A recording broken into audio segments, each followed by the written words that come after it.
Greetings, this is Obi-Wan Kenobi, and I have drifted into the underworld. The Star Wars Underworld. I have a bad feeling about this. Here we go. We must go to the lower levels. The underworld. You've taken your first step into a larger world. You're after something. Ben. Since I've started the underworld, I've met so many great friends. Chris. I grew up in the 1990s, and mall packaging is nostalgic for me. Dominic. What I love most about Star Wars is that it's fun and it's all-round good times. So, this is where the fun begins. May the Force be with us. This thing really moves! Whoa! I like this! I can't believe you came all this way to see me. Why am I not in the intro? I gotta come up with a snappy line. What's up, Star Wars fans, and welcome back to another episode of the Star Wars Underworld Podcast. We are your source for the latest breaking Star Wars news, reviews, and discussion each and every week. And this week on the show, we are continuing our breakdown of The Bad Batch Season 3 by discussing Episode 4, A Different Approach. And we'll be responding to your comments and questions. So stick around for that, all that and much more on this episode. My name is Chris, and joining me is my good friend, Mr. Dominic Jones. Hello, Chris. Hello, Ben. Hello, Hannah. Hello, everybody. Very excited to be back. Very excited to talk about this episode. You know, one of the things I love about Star Wars is all the great messages and lessons that it has for us. You know, anybody can be a hero, get out there, save the galaxy, stand up for what you believe in. And in this episode of The Bad Batch, when in doubt, let a child gamble on your behalf, and that's how you'll escape.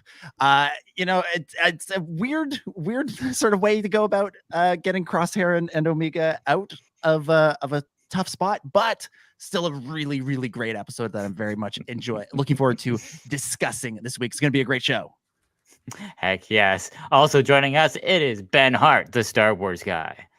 How's it going, everybody? Good to be back. Good to be talking more Bad Batch. And, you know, there's plenty of voices out there. There's plenty of podcasts you could be listening to, but I do really hope that we can bring a different approach to this episode and give you a good little discussion. So, no. You know what? Go listen to one of those other podcasts.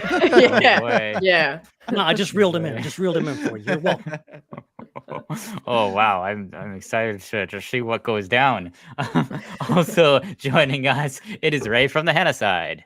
Hey, wow, that caught me off guard for some reason. Whoa, who's that? Way! It's good to be here. I will refrain from making any diabolical puns about this week's episode and have a great time. We're going to have a great discussion. That's right. And we're continuing our tradition of bringing fantastic guests onto the show to review The Bad Batch, and we've got a good one for you. He is the video production manager over at CultureSlate. It's Omar the Negotiator.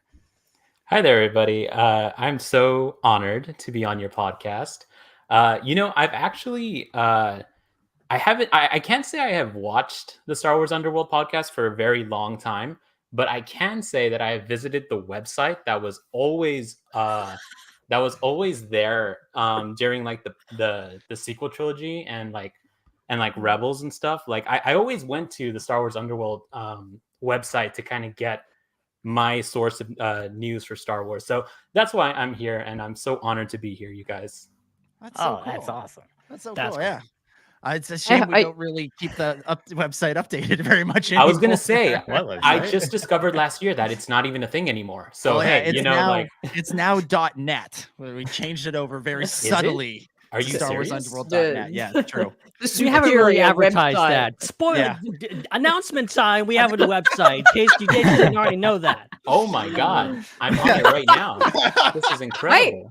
Also, it's not finished, so don't judge too harshly. Yeah. It's still kind of a work in progress, which is why it hasn't been announced till this weird. We're trying to keep it a secret, Omar. Jeez. I didn't know. This is guerrilla marketing. It's fine. I wish we could just cut your intro, Omar, when you just said, I haven't listened to this podcast for... Yeah. I haven't listened to it. You could have just cut it there. I don't know anything about it. I got sent a link and now I'm here. Actually, I hate this show and I'm here to tell you know why. Well, Omar, it's great to have you on. Since you are the guest, and we're going to talk some Bad Batch. People have heard a lot about our thoughts on the Bad Batch, previous seasons, this season so far. Leading up to this episode, what have you thought of the Bad Batch as a show? I have really enjoyed the Bad Batch thus far. If there's two things that like I can talk endlessly about, it's the sequel trilogy. I absolutely adore the sequel trilogy. I love talking about other people's opinions and just takes about the sequel trilogy. But the other thing is Star Wars animation, and I have been a fan of Star Wars animation since the micro series. The micro series was a huge part of my childhood, and since then I've caught up with just every single animated show. They each hold like a really deep personal place in my heart, and the Bad Batch is no different. That first season was really great. There were some moments in that first season that I would say like, man, I really want something a little more out of this show, and it delivered in season 2, and particularly the second half of season 2 really, I feel like the show has hit this stride that it hasn't let up on. Mm-hmm. And I'm happy to say like it continues up until what we have seen thus far in season 3. So yeah, big fan of the show. My two favorite characters happen to be center stage in this episode. So yeah. Awesome. Fetcher. And that's right. The kid who's trying to sell the fruit, right? Those are the true. Don't get me started. That's like my longest rant this episode. He's the new Benny. How can you? That's what I thought. I'm like, this kid's the new Benny. Oh no. Well, you don't like Benny. Benny's the best character. He's basically like the new generation Lux Von Terry. Don't put that Benny level on Lux's name. How dare you? My God, I forgot you're a big fan of Lux. I'm like the Lux stan that's still going. Benny Mega time. Move over, Lux. So good. Move over. Except for Benny Mega. Benny Mega. Oh my God. Incredible. Well, Chris, let's plug some things and then we'll dive into the discussion of this episode. This episode is a rare exclusive opportunity to send a super chat and have Omar see it. So definitely do it this episode. We appreciate everybody who supports us by super chatting. And you can become a channel member as well, especially if you want to support us and aren't around during the live shows to super chat. We also appreciate everybody who's listening while driving and operating heavy machinery and anything that's not safe to watch YouTube while if you are currently risking your life to listen or watch this podcast, we salute you. That is right. Please subscribe on the app that you're listening to us on, and if it lets you leave a review in the App Store or the app, that would be freaking awesome, especially if you aren't from North America. We love seeing those international reviews as well and seeing where our listeners are around the world. We have a really awesome Discord server that you can join. We had a really fun game night recently, and we have a very fun watch party. Ben, I believe we're continuing the watch through of all Star Wars things. Is that correct? That is correct. We will be continuing because we had to go back to it sometime, even though yes, it's been just Jedi Adventures, Young Jedi Adventures so far. It will continue to be 427th episode of Young Jedi Adventures. Longer. I heard it gets spicy. Yeah. I heard it's it's good. Okay, I'm not complaining. It's just like I want to get to Tales of the Jedi and Phantom Menace, and it's hard to get there. Okay, there's a lot of stuff there. Look, if they keep releasing new episodes of Young Jedi Adventures, the Acolyte might come out before it's that's time. Joel, and you might just roll into the Acolyte. Amazing. Please. Great timing. Let's do this, Lucas. Well, so you can join in on all the fun. There's a link in the description, whether you're watching on YouTube or you have show notes on your podcast app, wherever there's more information about this episode, you can see that link to join our Star Wars Underworld Network Discord server. And don't forget about all the other awesome programming we have at the Star Wars Underworld Network as well. We have the Raeside. We've got Ion Cannon, which is on this very channel. We've got Tales from Beyond the Galaxy on YouTube and Twitch. And we've got Tractor Beam also on this very channel. So check out all those other fantastic shows. And there's some sections for a lot of those shows in our Discord as well for specific fans of those shows. It's a shared server between all the different shows. So if you're a fan of them, there's some places for you to hang out over there as well. And then finally, the only other important thing that we have to plug every single week, or can contractually obligated to tell you that we are on Threads, and you can follow us at the SWU. It's the best on Threads, the most important of the social networking sites. Can I have something? Actually, I have something to plug. I actually have an announcement to make. Coming up in just over 2 weeks, or probably exactly 2 weeks as the time you're listening to this, is Toronto Comic Con. And I can share that I'm going to be moderating 2 Star Wars panels during the con. First one will be on Friday in the morning. It's called Intro to Star Wars Publishing. And the other one will be on Sunday in the afternoon. So kind of bookending the whole con. And it's just got the brilliant original name that no other thing has ever thought of before, celebrating Star Wars. So come on out to those. They're going to be great. They're going to be a lot of fun. And I can say that today I heard from a name that would be exciting to Star Wars fans, who has agreed to be on one of those panels. Wow. So so many people. It could be so many people. I mean, if you have a look at the convention guest list, you can probably take a couple of stabs at who it might be. But yeah, George Lucas, my gosh, George Lucas managed to that's right, Comic-Con. Don't interview George Lucas. He's going to be on the publishing one, believe it or not. That's what he's going to be there. He's going to talk all about his love of Mara Jade. That's right. So those are at Toronto Comic Con, which is coming up in 2 weeks' time. Keep an eye on social media and your ears on this podcast for more details next week. All right, let's get into things and talk about The Bad Batch, Season 3, Episode 4, A Different Approach, written by Ezra Nachman and directed by Saul Ruiz. We're going to start the way we always do, go around the table, give some initial impressions. And Ben, over to you first. What did you think of the child gambling hour spectacular that is known as A Different Approach?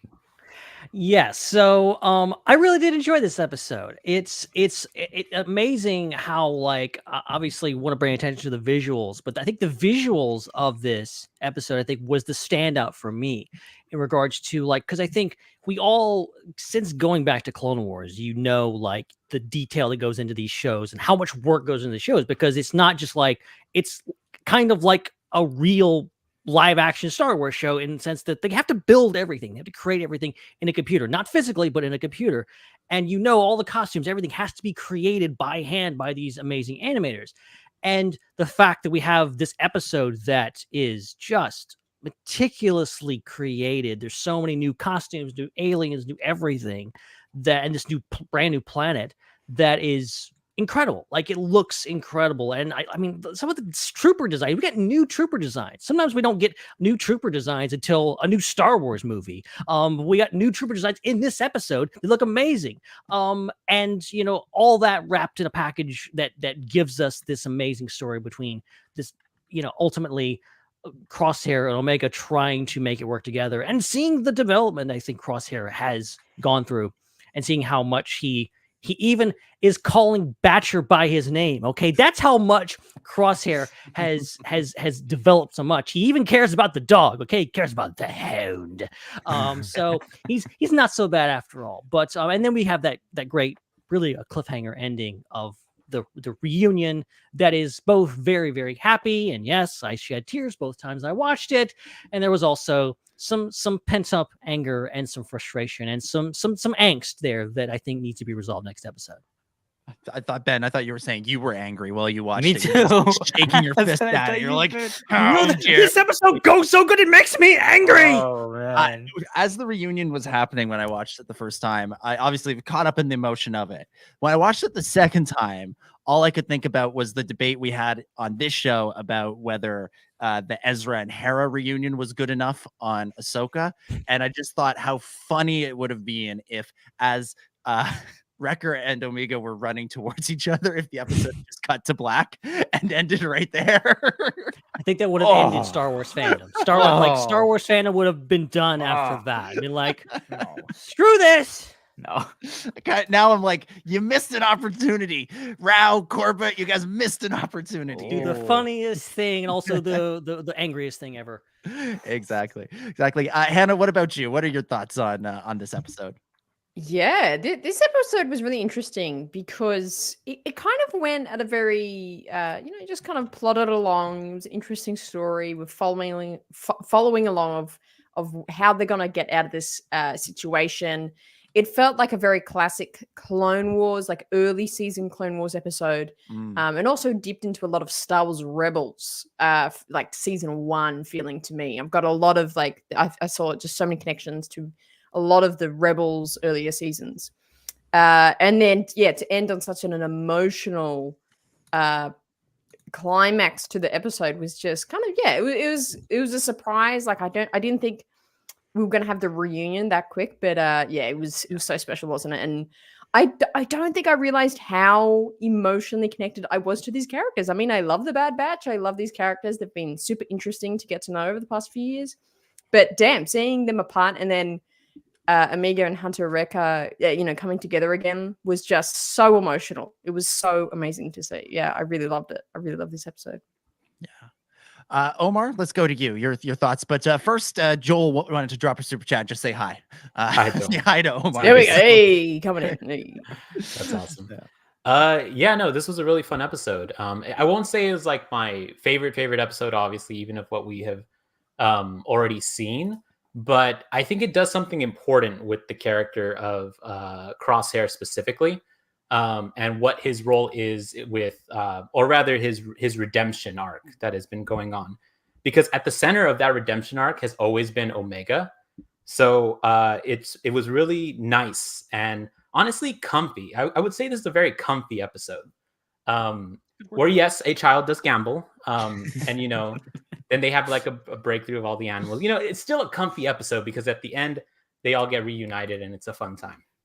But yeah, no, it's overall I would say this is a really fun episode, really nice. One of my favorite things about it was how Omega kind of got annoyed with Crosshair the entire time. Mm-hmm. I don't know, like if you notice any just a little quips of like her saying "stow it" to like Crosshair whenever he's just down and like pessimist over like just any of the ideas that she was throwing out. I found that really humorous and really funny, and like that these two characters that like in context they have spent months together, where she has been like she has her own relationship with Crosshair now that is separate from the batch.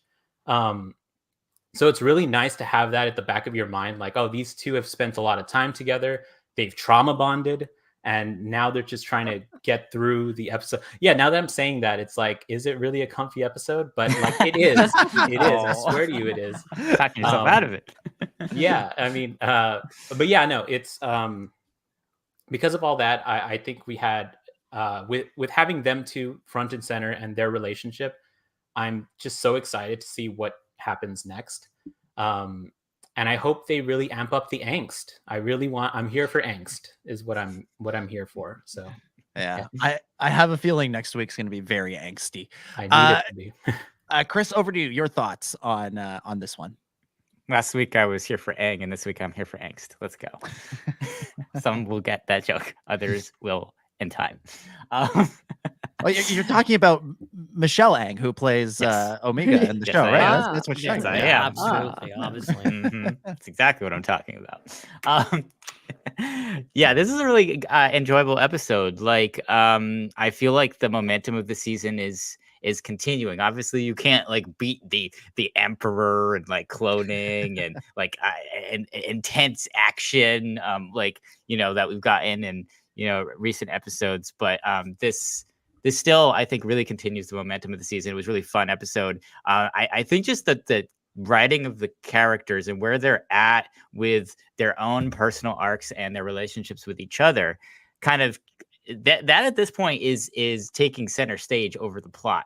which I love, because that means that wherever they're doing, it doesn't really matter, if we get, an amazing battle. It doesn't matter if the plot's really twisty and interesting. What really matters is, it's really fascinating characters with great writing, great dialogue, and really interesting stories where you're like, oh, what's going to happen next with these characters? And that's very much Crosshair and Omega, some of the best written characters and one of the best written Star Wars shows. So love this episode. It was super fun, super interesting. As has been mentioned, obviously very emotional as well.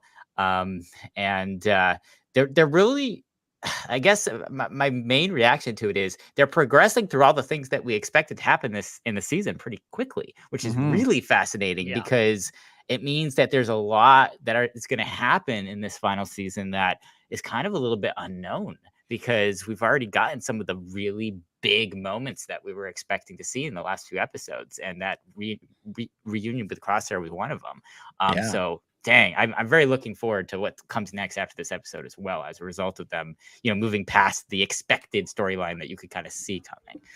Yeah. I mean, I remember when like the episode titles were coming out, we're like guessing at, oh, when's this going to happen? When's that going to happen? And I think we had like the reunion between Crosshair and the rest of the Bad Batch, like episode 8 or 9 of the season. Yeah. And here we are, like episode 4, like half as many episodes as we thought, and already there. But despite how fast it's moving, it's been really good. It's been really good. Like we could maybe quibble with the idea of, why did you need to do all 3 episodes in 1 week? Like that was really, does make everything seem a little bit faster. But it's still of such a quality that we're not sitting here questioning why they did it the way that they're doing it. It feels like there's a plan. It feels like there's a goal in mind, and it feels like we're building towards something that's really interesting, both on a plot point or from a plot perspective, as we were as you alluded to, Chris, with all the stuff that was talked about last week with the Emperor and Project Necromancer and M counts and all that stuff, and on a character from a character point of view, this Crosshair Omega relationship has become kind of the driving force of this season, and it'll be fascinating to see how it continues and how it evolves, especially now that everybody's back together.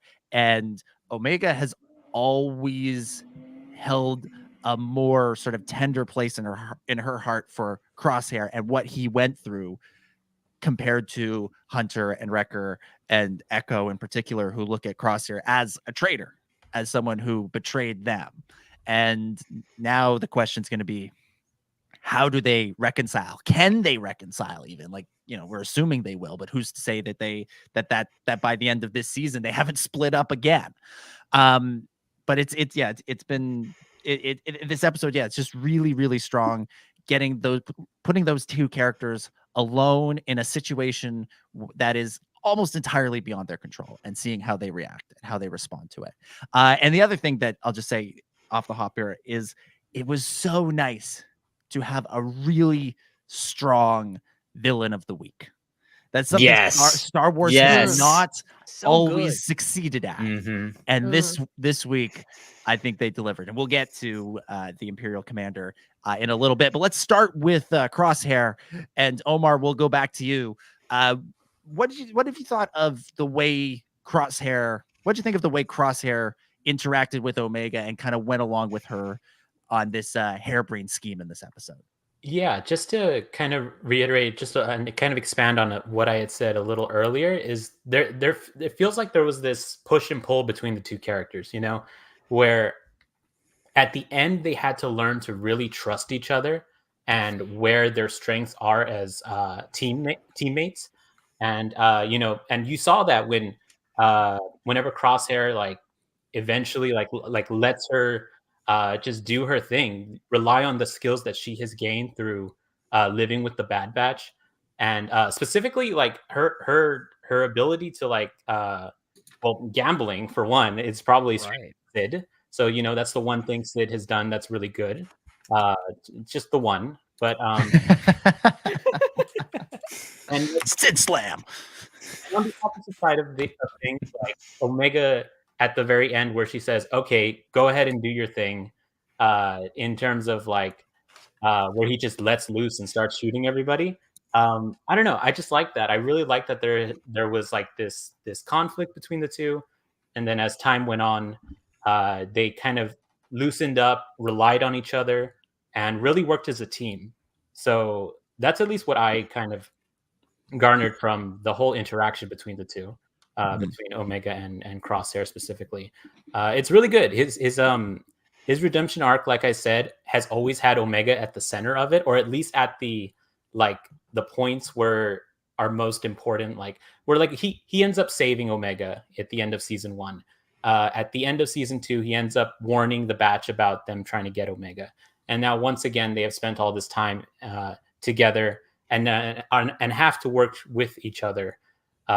So just kind of how things have lined up, it is proven to be, in my opinion, like the best redemption arc that we've seen in Star Wars animation. Like in comparison to Callus, in comparison to Tam from Resistance, I think it's the most fleshed out for sure. So, yeah, I mean, we spent time with Crosshair during the downfall. We spent time with him while he was evil, and now we're seeing the dividends of that as we watch him grapple with how does he go from being a bad guy to being a good guy. What was interesting to me about Crosshair in this episode, and I'm going to make a comparison I never thought I'd make, but he kind of reminded me of Poe Dameron. He has a very Last Jedi Poe-esque arc in this because he wants to go into every situation, guns a-blazing, start shooting, start taking everything out. And Omega's kind of like, hey, man, no. That's like, there's a time and a place for that. Yes. Which is at the end of the episode, but she's like, there's other ways we can do this. There's other ways we can survive this. And this season already has had a real Last Jedi vibe to it in the whole kind of, sometimes the stuff that happens, these harebrained schemes that the characters come up with, sometimes that's not always the most effective way of solving their problems. I kind of think about that middle episode last week with Hunter and Wrecker, where they're just stomping around the galaxy, desperately trying to come up with a solution to finding Omega. And the solution was basically let Omega be Omega, and she'll get herself out of this situation. And in this episode, again, Crosshair, he wants to just go shoot up the spaceport and escape that way. And Omega's like, no, we can work this out. We can come up with a different plan. And, there's more to it than just, jumping in an X-Wing and blowing something up, as a certain resistance general would say. And I think he kind of comes to realize that at the end of the episode, that there's a value to her way of doing things. Hannah, I saw you make a very befuddled face when I started that point. So I'm going to throw it to you next for your thoughts on Crosshair. It wasn't to do with anything that your point was. It was the pronunciation of Dameron. Who the hell is Poe Dameron? Poe Dameron. The Dameron system. Dameron. Dameron. That sounds like a freaking transformer. I am Dameron. Autobots roll out. Yeah, Dameron. But yes, that was my. I'm sorry. I'm just going to need a minute over here to consider everything I've ever said and how I pronounce it, because I feel like it's left over from like the pre-Force Awakens days when we were like reading names in like magazines. We're like, how do they pronounce this? How is it supposed? Sorry, one more time. How is it supposed to be said? Poe Dameron.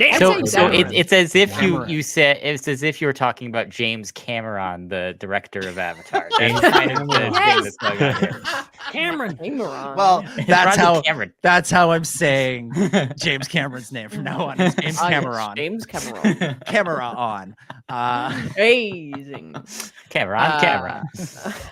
Sorry. But Crosshair. Yeah, I mean, I don't have too much to add. I think both of you have already said like such fantastic points of this character, because I think Crosshair is just one of the most complex characters we've gotten in new Star Wars media, and it's really fascinating that we only have like 2 Crosshair episodes from last season, or like 2 or 3. But he really is one of the most complex characters we have, and like the moment we were all talking about of Omega just like giving him that nod, being like, okay, we'll do it your way, and him just going into his element again. But that, you know, even with that sequence, that little battle sequence at the what is it, the docking bay, I don't know, was really interesting because I think there was a lot of detail in it that he was badass. He was you know, shooting people down and getting away with it and taking them all on. That was really cool. But I do feel like there was a lot of detail in the fact that he wasn't hitting everyone first go, and he wasn't hitting the targets first go. And there was a few just scenes that was like, this lingered on for a second or two longer of he goes, you know, miss, and then gets the guy, which I think is probably going to aid to the story of there's something physically happening with Crosshair. And I think, you know, obviously the effect of all the testing is probably catching up to him, which I found interesting in that scene. But yeah, in terms of a character, his, you know, relation to Omega in this episode was really interesting to watch. And I love that there was such a tension between them in terms of how to do things. And, you know, I mean, it's a great title for the episode, different approach, because they have such different approaches to each other and to where they're at. And yeah, it just made for a really entertaining watch of them trying to relate to each other. It wasn't one conceded. It was trying to kind of, they both had to do that. Omega had to assert her skills, and Crosshair in the end had to assert his as well. So yeah, it was just fantastically written. I love the combo. Yeah, there were a lot of shots that lingered on Crosshair's hand, and it seems a lot shakier than it used to be. So something to watch there, to be sure. Ben, what did you think of? Let's talk a little bit about Omega, and her sort of her plan, her way of her different approach, if you will. Talk about that. What do you think of that? Yeah, I mean, Omega takes the lead here. Like, she's the one kind of in charge, and I like what Omar brings up. It's just like her kind of being fed up with Crosshair at this point, like really taking charge. She feels more grown up than she's ever felt in this show. She's really taking the initiative, and, you know, talking about just her relationship with Crosshair and being willing that, like, she like tosses him the money and is like, I'm going to get Batcher, screw you, I'll find my own way. And that's a great scene because it also highlights how much Crosshair has grown, because he has a moment where, again, he has an opportunity just to leave her behind and go and do what he wants and go out guns blazing, and he doesn't do it. And I like that about him, but also it gives her initiative to be like, she doesn't care. She's not fed up with him. And maybe part of her knows, like, he'll follow me. He'll come around. He knows where his bread and butter. But, like, I do love her initiative. I think it makes her, you know, going back to season 1 of just like, we've got this kid. What do we do with it? Do with her? You know, what, how do we deal with this? And then going like, no, she's a member of this crew and we're going to train her as such. And now all that training, even the training that I honestly forgot until you said something, that like, yeah, Sid taught her how to gamble. That was something that I completely forgot about. And it's coming to fruition in this episode. So I think that's great. I think that her as a character makes her so much more interesting, so much things. It makes it so that ultimately it's going to be so much more interesting when we get back to with the original crew, because there's some people are pointing out that there were some lines in there that, like, that kind of sounds like Tech, of just like she's the brainier one in the group now. She's kind of, Tech really took her under his wing during season 2, and I think that's starting to show in this season. Yeah, and you made the point earlier, Ben, about like the impact she's having on Crosshair.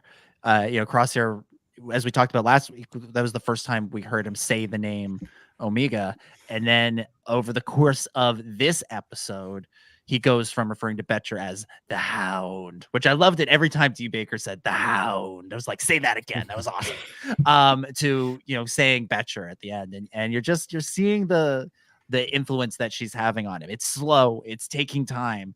But you know, she's killing him with kindness, so to speak. Chris, do you want to add anything about the Omega Crosshair dynamic in this episode? I think to build on what Ben was saying, it's like she is absorbing all of the skills and wisdom of all the characters. And I think she's very much a positive, transformer. Like, all the things that are negative about Crosshair are represented in her positively, and he gets to see a positive version of himself reflected in her. And that's really great for her. And that's very transformative for him.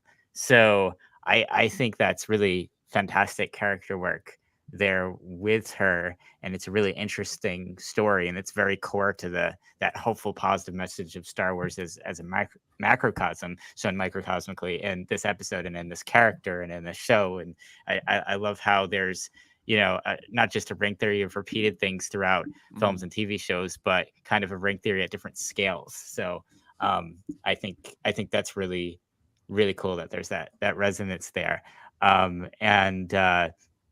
Yeah, she's getting more mature, and she can stand on her toes with she can keep Crosshair on his toes, really is what I mean to say. And that's pretty cool. That's pretty cool that she's come into her own to that point where she can take the lead at points, even with someone as headstrong and formidable as Crosshair. So it's great. I think it fleshes both characters out. It shows her capability, and then it shows him another path. And I think that's really cool. So I love that they've developed these two characters, and now they get to play with them in such juxtaposition with each other. It's really brilliant. This is really the exciting part of the show when some really interesting things are happening, and this episode is definitely one of them. Absolutely. All right, let's talk about the gambling. First and foremost, I absolutely love that in the Star Wars galaxy, not only can a literal child just walk into a bar, no questions asked, they can go up to the gambling tables and just start playing without money and just start winning and wrecking shop. I did genuinely love this part of the episode. Like, it's silly, it's goofy, but I did kind of love it. How old is Omega supposed to be at this point? Like 14, maybe? Yeah, I've tried to add it up. I think she's 14. Yeah, I think now I'm thinking back. Maybe the 15. Last time I was in a real casino, I was carded. Okay, I know I look like a 14-year-old myself sometimes, but it is insane. They're just like no one, and there's not even like I thought like someone might mention like, oh, little girl playing cards, like like no one even mentions it. Like it's just like, yeah, okay, this is just totally normal. Like, this is normal. Yeah, this happens every day. We'll have another 14-year-old in next week to rob everybody of their credits. Yeah, Ben, I think next time, Ben, you go to the casino, you should wear the crazy old Ben disguise, the beard and the hat, and they'll just that's be one way to get arrested. They won't be suspecting of anything. They'll be like, my top hat. Yes, I would like to gamble, sir. They'd be like the slot machines are over there, Grandpa. Get over. Oh my god. Definitely see old Ben at the slot machines, just pulling the Where's the my lever. craps? Okay. But so we have Omega. She goes in, she's gambling, she's playing, she's beating this Trandoshan for all he's worth. And then in walks the local Imperial officer, whose name apparently, according to Wikipedia, is Man. He's just Officer Man. Phenomenal. Man. M-A-N-N. Sort of like Tim with two M's. This is Man with two N's. That's an actual name. Man with two N's. Yeah. Yeah. No word yet if he's related, for all of my High Republic fans out there, if he's related to Elzar Man. Maybe he's a long descendant of Elzar Man. He becomes this. Wow. Man, the apple fell far from that tree. Yeah, Jeez. Really. Voiced by Harry Lloyd, who played Viserys Targaryen in season 1 of Game of Thrones. I knew that voice. Delivers a phenomenal performance. This was kind of one of my favorite aspects of the episode. Was we got a real quality villain of the week. This is something that even in the early days of Clone Wars, but especially on Rebels, man. Rebels, they just couldn't help themselves. Every week you got an Imperial officer who was more incompetent than the last. And it was like, it was almost like a joke that anybody could take these guys seriously. Whereas Man walks in and he's an intimidating presence right away because of Harry Lloyd's performance, but he kind of owns them. He beats Omega and Crosshair repeatedly. First with the, she beats him at cards and he's like, but gambling's illegal. Pay your fine. It's sort of the Casablanca. I'm shocked to learn that there's gambling going on here. And then he kidnaps Betcher and is like, you don't have a permit for your pet. Like he's using the law in a really like sort of persnickety way to get around them. I love this character. I thought he was terrific. It's a shame he gets eaten by a Rathgar at the end of the episode. I cheer the Rathgar. Yeah, I thought it might be. So hopefully Bad Batch can continue to develop good villains of the week like this character through the final season, even as we have some pretty astounding recurring villains like Dr. Hemlock. But Chris, what are your thoughts on Officer Man here? Yeah, no, he's great. I love how much time they put into the design of his character and like his face. It's very unique looking compared to a lot of Imperials that can be typically they kind of all look kind of similar. They all kind of look like Moff Jerjerrod, like or Jared, or I don't know, Dameron. But like, yeah, no, he has a very interesting look, and just the way that he walks, he stands up, he kind of leans back a little bit, like he's in control. He has a very kind of that air about him. That he's so important, and he has all that confidence, and he backs it up, like you said, Dominic. He owns them a couple of times. It's not till the very end that, in a very Star Wars way, it's the nature that prevails over the machine. And so I love him. Super interesting, and it's always interesting seeing aspects of the Empire from different angles. We talked a lot about this, and when we were reviewing Andor. And this is just another angle of the Empire, how, despite the fact that it's all about law and order and peace and security, you have this rampant corruption as well that exists at various ranks within the Empire. And, Mr. Man is is quite the example of that rampant corruption, using his power to just enrich himself and shake people down in a gambling establishment. Dang. Yeah, he we sometimes talk about the different Star Wars shows showing us different aspects of the Star Wars galaxy. This is a character who, like, he fits in the world of the Bad Batch perfectly, but I could see him at the card table with Cassian Andor too. Like he feels like he's one of those characters that kind of bridges the more sort of fantastical elements of the Bad Batch with the more sort of gritty on the ground elements of Andor, and kind of reminds us that this is all one universe. And he's terrific. And anyone else want to jump in with thoughts on Captain Man? Is it Captain? I have here that it's Lieutenant, but Lieutenant Man. He might have been demoted after this. Yeah. Oh, you know what? Survived. Well, he's in the belly of a Rathtar, I think. But Tell that to Kanja Club. I just want to say, he definitely feels like he fits right in like the Andor series. So who knows? Maybe we'll get who was it, Uncle Harlow or whatever, to finally make an appearance in Bad Batch. I would love to see that. Yes, amazing. Absolutely. It's why that question of who is Uncle Harlow is like the only reason my channel is still going, because it's just every piece of content we're just trying to figure out who the hell Uncle Harlow is. He will show up, I'm sure. He's gonna show up in the least expected place. Like he'll somehow show up in the James Mangold movie. Like it'll be like, how is he here? What? Yeah. Uncle Harlow is a time traveler? What? Once that's discovered, I'll probably just end the channel. Honestly, Good run. That's all I This mean. is my peak. Find out he's Yoda species. He just lives forever. I just wanted to add that apparently, according to the episode guide, that there was a full round of the game between Omega and Lieutenant Man was shot, but it was cut down to just the main moves in an effort to keep the pace of the episode moving. So there exists a cut where there's like, I guess, the full game of them playing, which is interesting. I wonder how that would have felt pacing wise. But also, like, I just want to know how to play the game. It looks like a lot of fun. Release the card cut. Balance, I think is what they said it's called. Balance. Yeah, there it is.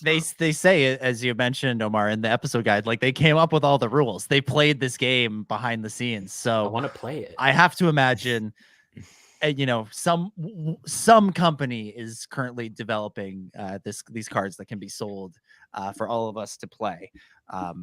They sold a whole bunch of different card games around the Solo movie, so maybe they can bring that. I appreciate that we're understanding that Sabacc is not the only card game in the entire Star Wars universe. Just like if it's like you only ever saw people play Go Fish in a movie set on Earth, like there's other games you can play. It was like it's like Casino Royale. James Bond is at the table. Do you have any threes? Go fish. Pew, pew, pew, pew, pew. Yeah. We're talking about high stakes gambling, and you reference Go Fish. High stakes than that. Hey, you haven't played Go Fish like I've played Go Fish. They just go fishing like Go Fish. What kind of Go Fish is it in Mississippi? I mean, it's Mississippi. So I assume it involves guns. You don't have Go Fish at your local casino like I do. That's how you get your weekly fish crates. I don't know. The weekly fish crates. Yes. The famous. You don't eat if you lose. Exactly. Yeah, instead of like poker chips, That's just a here's some salmon, here's some carp, here's some Matthew Hardy in the chat says that the game seems kind of like Uno. So, Ben brings up Go Fish as a high stakes gambling. It does seem like they're basically playing Uno in Bad Batch for high stakes gambling. Balan's reverse. But we all know how intense Uno can get, though. So, I can ruin friendship. When you pull out that draw four. Are you guys referencing the card game Uno by chance? No, wait a minute. Oh my god. Uno? Not again. Wait, do you also say ukulele? Ukulele? What other way is there to say ukulele? Ukulele? Ukulele? Oh, to be fair, a lot of Americans say ukulele. I was gonna say, I think that's just a Chris thing to say. Ukulele. I feel like it changed like 15 years ago. People started becoming aware of the cultural etymology of the word, and that first it was "Where's Wally" or whatever you call it, and then now it's What Wally do you have? We have Waldo. Oh my god. Waldo. There's an O in it. Waldo. Why is and you're the ones that want to name everyone with a name with an N with an O on the end of it, like Mendo, and then you change Waldo to something else. Yeah, that's true. I don't know why. Point America. Wally. I'll give you this, Hannah. The Australian possums are very cute. Thank you. We have superior I looked them possums. up. Well, I wouldn't say superior. One has ours has trash energy, just trash little monster energy, which is endearing in its own way. But y'all is just cute. I'm assuming it's cute and also venomous and highly aggressive because that's what everything is done in Australia. I assume it kicks. You know what? I was about to make a video the other day. This is such a sidetrack. But where I live, I was gonna just take a photo and I was gonna because it's right outside my front door, there's a bit of lawn, and you wouldn't notice it if you looked hard enough. But right at the path where the lawn starts, there's a hole. And you can tell what kind of hole it is because it's only the size of like a coin, but there's a bit of web around it, which means that's a funnel webs hole, which is the second most deadliest spider in the world. Dear. But that's just around. No. And it's just around. And I'm just like, isn't that hilarious? That's just where's my flamethrower? Not just hilarious. lives there. Go outside. Anyway, don't go outside. Literally, don't step outside. Very dangerous. Very dangerous. Anyway. All That, build an oak I tree. feel like I related to the scene in this episode with all the animals like just running around and like That planet is space killing Australia. people. I'm like, oh, that feels like home. Ah, beautiful. I expect Ben's connection quarter to name every one of those animals. Oh, better, you better. Oh, don't even tempt me. All right. Let's talk about the big part of the episode. Let's talk about the reunion. Getting the Bad Batch back together. As I alluded to off the top, I think it's hard not to make comparisons to the scene at the end of Ahsoka. Hannah, I'll throw it right to you. What'd you think of the reunion between Omega, Crosshair, Hunter, and Wrecker? You know what I love about this reunion is that they actually added dialogue to this moment, which they easily could have just had Omega, Wrecker, and then that's it. And like, that's fine. But they just added a few lines in this interaction that it just felt so well written. And it just made the situation so nice. And showed the character of Wrecker and showed the character of Hunter and like where they were at emotionally with the situation. It was just so beautiful. It was so heartfelt. It felt so real. The fact that you I'm turning into Amiga. The fact that they had Wrecker cry was also super touching. And you could see, him wiping away his own tears is just so beautiful. So yeah, you can't really make the scene any better because it was just perfect. It was just so emotionally charged. It was amazing. Omar, what'd you think? Yeah, I just got to give a shout out to the Kiners because, oh my goodness, this scene, the music, the soft, like just, man, the music was really good. And then it just kind of turns into like the Bad Batch theme, or at least a variation of it. Yeah, I think the music is what got me. I got really teary-eyed from that. Yeah, such a great reunion, great scene. Seeing Omega cry is always like really hits hard. Yeah, I don't know. I was super stunned that we even got the reunion in this episode, but I'm not mad about it in the slightest. I think this allows us to just further explore these characters and them interacting more, and specifically, Crosshair. How is he going to react with Hunter and Wrecker? So yeah, no, this was a. I mean, the season's early, so it's like it's one of my favorite scenes of the season thus far. So yeah, absolutely. Ben, over to you. Your thoughts on the reunion? Yeah, I mean, like I said, very extremely powerful music, everything, the literal tears you see on screen, and then the things. And I'm, every time I watch it, I'm like, I'm not gonna cry this time. I'm not gonna cry. I'm not gonna cry. And it just unloads from there. And then I love that it's punctuated by Omega saying, "Yeah, I had help." And it made me think of just like, because I've been watching this and through this whole season, and really since the snow episode where we meet Captain Mayday and all this kind of stuff, like we've felt for Crosshair. We've known that he was a bad guy, but we have forgiven him. And I think part of that forgiveness has come through Omega, because Omega has definitely forgiven him. She's not taking any crap off of him, but she's not holding anything against him. She is completely on board with him being there. I like just the expressions that both Hunter and Wrecker give him in the episode. I'm just like, yeah, no, this is all coming back to them. This is not water under the bridge for them. They are in that moment remembering, okay, this is the guy that betrayed us. This is the guy that tried to kill us multiple times, that did horrible things, and we gave him a chance to come back and he didn't, and now he's back. And all the stuff that is this very, very intense moment that I think we're all looking forward to seeing how it plays out. But I like that it's kind of this emotional whiplash gut punch of just like, oh wow, okay, we've gotten over this. We as an audience have accepted Crosshair, but these characters have not. And so going forward, it's a great little cliffhanger. It's a great way to end the episode, because we can only wonder what's going to happen next. But ultimately, we know from this episode that like they have to go together now. They're not going to leave, like, unless Crosshair stays behind, which why would he have fought all this time to get away? He can't just take off in that ship. They have to get rid of that ship. So now they are stuck together and they have to work it out. And that's what's interesting. Absolutely. Chris, your thoughts? Yeah, I mean, I agree with everything that's been said so far. And it was a really fascinating moment. And I think the only thing that I have to add is I'm just so interested to see what happens next. I think perhaps, Omega has obviously already accepted Crosshair, but the others, I think it's going to take a little bit. And I think there's going to continue to be the same type of butting heads that existed prior to his departure. And I'm very interested to see how those things come to some type of resolution. Yeah.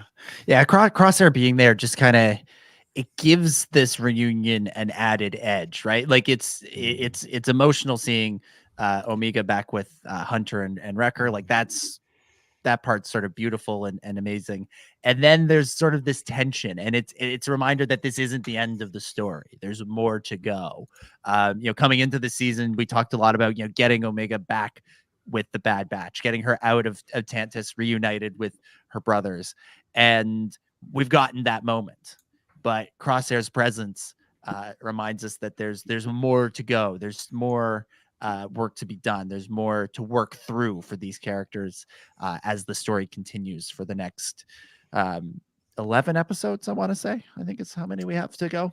But and I just I love the the way it was staged and shot with Crosshair coming down the ship, coming down the ramp or the steps on the ship, kind of very Obi-Wan and Revenge of the Sith-esque, having kind of a little bit of a spin on that scene and that entrance. And we'll see where we go next week. All right. I think it's about that time. It's about that time for everybody's favorite segment. It's your favorite segment. It's my favorite segment. It's Ben's favorite segment. It's time once again for Ben's Connection Corner. Connections in the corner with Ben. It's Ben's Connection Corner. Do. How's it going, everybody? Ben's Connection Corner is filmed in front of a live studio audience. All right, Ben, what have you got for us? All right. So the episode begins. Literally one of the first things you see in the episodes is, you may not have noticed this, I feel like some people are missing this, not appreciating this enough, is when the first opening scene, there are these helmets that pop up. They're colorful, and they show a little musical thing that shows up. And I think this genuinely could be one of the greatest Star Wars moments in history. One of the greatest intros. Get out. In Star Wars. It's it's phenomenal. It's so good. I'm chronically on Twitter. How did I not get what you were talking about? With this. God. That is this malarkey that you're spewing here about that absolutely atrocious attempt. The greatest thing in Star Wars ever. Marvel. It's so bad. Like, I cannot believe that you're so defensive of this. Like, I get going like, hey, whatever, I don't care about it. But like, it's genuinely so bad. I love that it winds you up so much. I love that it triggers him so much. you have. I can say I got him have going now. The best opening to a movie or a story possible with the crawl. You have it, and you don't use it. You don't use it. Why don't you use it? Okay, you can't do that every week. Fair enough. But you still have the best music in all of cinematic history, and you don't use it in favor of this other thing that sounds like the YouTube thing that you download that's like copyright free music that sounds like Star Wars. That's what that crap sounds like. It's and then you have the helmets, and the helmets, like, that's fine, whatever. But it's an attempt. It's a bad attempt to copy what Marvel has. And I've seen other companies and other franchises copy Marvel and do it better because they use their actual iconic stuff, which for whatever reason, Disney Plus refuses to do with that stupid helmet intro. So use this, at the very least, at the very least, come up with a new arrangement of the Star Wars theme and use that, the main thing. Use that. You have it, or the Force theme, something other than or whatever that. Perfect. I did this. This is my fault. I'm sorry. Rant over. Get rid of the helmets, or at least make it better. Dominic's Hater Corner. Welcome to Corner. Hater in the corner with Dom. Yay. Hater in the corner with Dom. Oh, that's so Yay. good. That's so good. We have a new corner. I don't think this one's square anymore. Oh no, we're definitely on to some sort of like octagon thing. Octahouse. Into the octagon. The octagon we go over the friggin' helmets. I swear I did not post on Twitter today to trigger you, but I was trying to trigger somebody else. But now that I have, I'm trying to I'm only going on Twitter because I'm trying to connect with people to be on these panels that I'm organizing, and I go on Twitter. And I feel like Ben is directly subtweeting me, and I'm like, don't reply. Don't reply. All right. Oh. And to quote Olivia Rodrigo, fuck it, it's fine. I'm replying. Wow. Wow. Dom quoting Olivia Rodrigo was not on my bingo card for this year. Should have been. Okay. All right. Okay, let me just apologize make note for of that. That was all my fault. Timestamp for that one, because I think I have to bust out the bleep button there. No, that was wonderful. Yes, you do. Okay, we're only allowed one per. This is PG-13 show. We're only allowed one per show. Oh, all right. Where was I? Do I say something else triggering, or should I move on? Never mind. I'll just keep going. I'm trying not to upset anybody else on the show because I might end up dead. We'll just keep going. Just talk about how great Benny is. Talk about how great Benny is, and let's get Hannah going. Hey. Oh boy. Okay, so at around 6:12 in the episode, when they are walking into the hangar bay to go bribe the guard or whatever her name is, there is a sound effect. I can't describe it because things, but I think if you've seen A New Hope enough, you will recognize this sound effect. Just go listen for it. It's kind of this background, like, I don't know, sounds like a elevator or something. I don't know what it is, but it's the similar sound effect you hear in Mos Eisley in A New Hope, which is cool. And this is the first of a couple big A New Hope connections. Because the next one is in the bar. The cups that seemingly everyone in the bar is drinking out of are the same cups that Owen and Beru and Luke are drinking out of. That's why they were familiar. Yeah, you can look at them. Like, it's hard to describe. Like these cups, they have the indentations on the bottom. Yes, it's like the kind of flat. They just made them in animation. Like, it's really cool, actually. Oh, so cool. So that's great. It's cool. I thought, like, I've seen that cup before. What is that? I've seen this before. So that's cool. Look, I'm not the first person to mention this, but I want to take it a step further because obviously the end sequence feels like a direct reference to Jurassic Park, with the kind of the opening scene in Jurassic Park where there's, they're putting the things in, they're trying to get the raptors out of the cages. They're doing the same thing here. They're putting their electrode poles through the things to try to keep the animals back, doing the whole animal torture thing with, the Empire wasn't bad enough. They're torturing and caging animals. But I also can't help but think that this is kind of also a reference to The Lost World, the second Jurassic Park film. Have anybody's seen that? Because that's basically the entire plot of the movie. It's just them putting dinosaurs in cages, and then they let some of the cages out, and that's the whole movie. Cause chaos. It's just them. All right, Stegosaurus, into the cage you go. All right, it's a lot of that. It's a lot of that, and then there's the Godzilla moment at the end in San Diego. But it's most of the movies things. So they didn't bring a dinosaur to another planet in this movie. So you can't the Lost World connections stop there. And finally, so you may have caught this there. Yes, in one of those cages. If we didn't see them, we definitely heard a porg in one of those cages. Definitely a porg chirping. If you listen back, you can clearly hear. Hannah, is that a porg or is that a pigeon? Yeah. I gotta practice on mute. Hang on. Oh my! Live practice. Yeah. If you're not watching this, you're missing out. You're just. This is incredible. Hannah's rehearsal is tremendous here. Oh, she's got the Upgrading she's her- got the upgrading lipstick, herself. I the can't get singer the like pitch right. pitch right. You're trying so I hard. can't get It's the great. pitch right. Another creature that we actually see is a Nuna, which you see occasionally like alive on Star Wars. Mostly you see them dead. Mostly you see them getting eaten, like in episodes like Voyage of Temptation from Clone Wars and the Deserter, most notably. So yeah, the Nuna just can't catch a break. Or they're either in cages or getting their dinner. And also, most prominently, you may have noticed this from one of the greatest episodes of the Clone Wars, George Lucas's favorite episodes. We have those giant birds from the void are just running amok in this planet, which I love. I love that. You know, they've been to the void planet. All those birds are now in cages now, and they're running amok on this planet now. So, yeah, that's it. That's all I had. Can I add one, Ben? I think no, of course not. Okay. He hates it, don't you know? He hates it when we try to get in his corner with it. Considering how mad he made me a few minutes ago, it's my turn to to undermine Ben here. There's a moment in the episode where Omega and Crosshair are trying to avoid being noticed by the troopers, and they stand there and they strike this pose where they look like they're talking to each other, where they each sort of hold their arm out, kind of with their palm facing up, and are sort of like looking like they're talking at each other with their palm facing up at each other. And when that moment happened, I'm like, I've seen that pose before.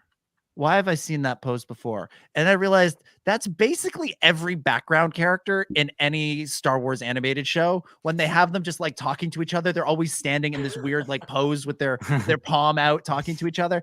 And I feel like that was like the Bad Batch crew just like putting in their own little Easter egg for themselves of like, how do we make the characters not stand out? Well, we pose them exactly the same way we pose all of our regular background characters. So looking at each other, palm out, fake conversation, nobody's going to notice them. I would love to get some kind of confirmation from somebody on the Bad Batch team about that. But when I saw that, I'm like, that pose is so familiar. Why is that familiar? And then it occurred to me like, oh, we see that.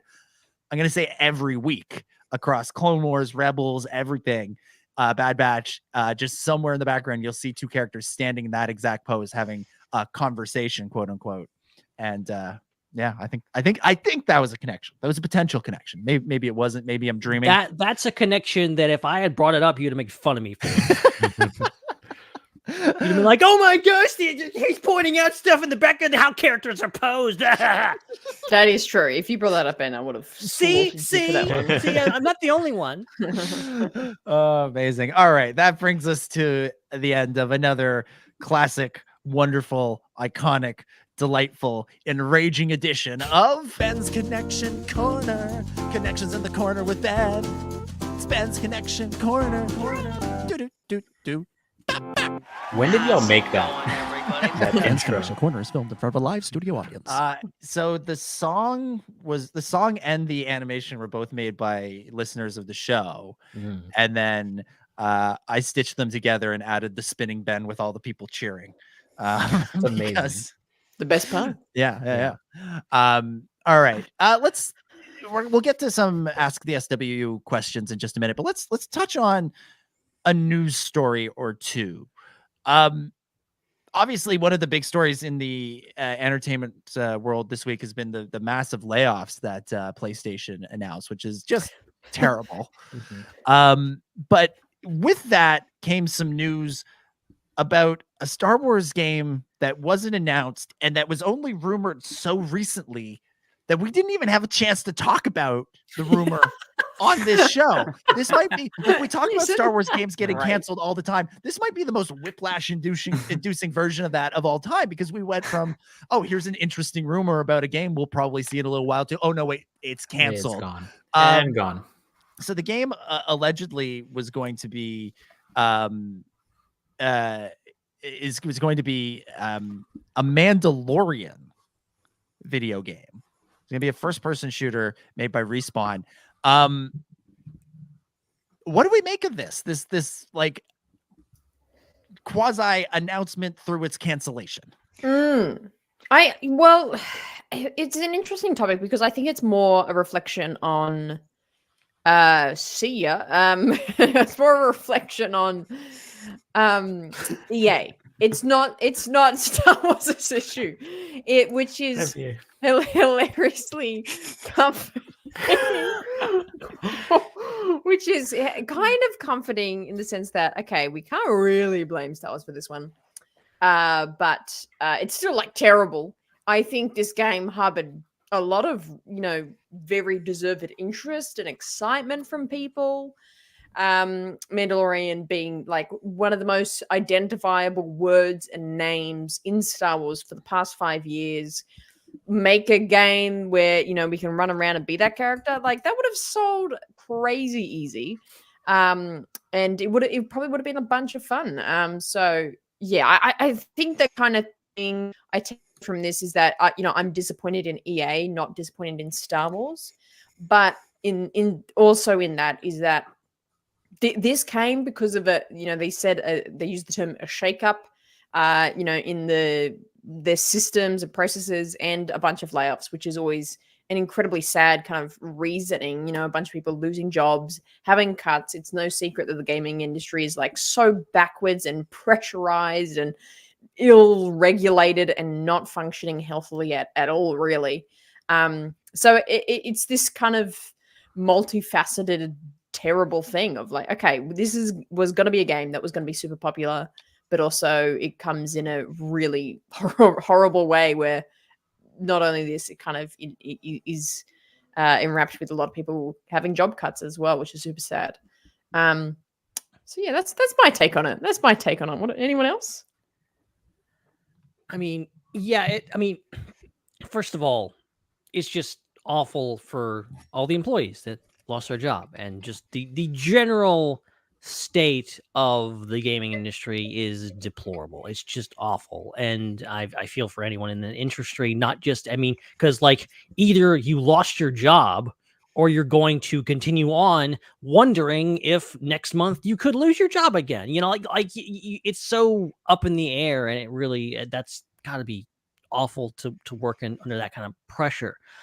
So yeah, screw all these companies that are putting dollars above people and just making this awful. So, but small potatoes as they may be, a Mandalorian game sounds pretty darn cool, and the details they've released sound pretty cool. And yeah, it is weird that they didn't really announce it, but now it's been confirmed that it's not happening and all this kind of stuff. It's just like, whatever. Like, apparently it was going to be a Mandalorian game, but not about Din Djarin, about another Mandalorian bounty hunter, which, like, how would they handle that? Because the Mandalorian, as kind of a iconography, and that word is so directly, targeted and focused on Din Djarin, and by default Grogu. So people would be like, whoa, Baby Yoda game, let's go. Like, no, it wouldn't be that. So I'm curious how they handle that, and we'll never know now.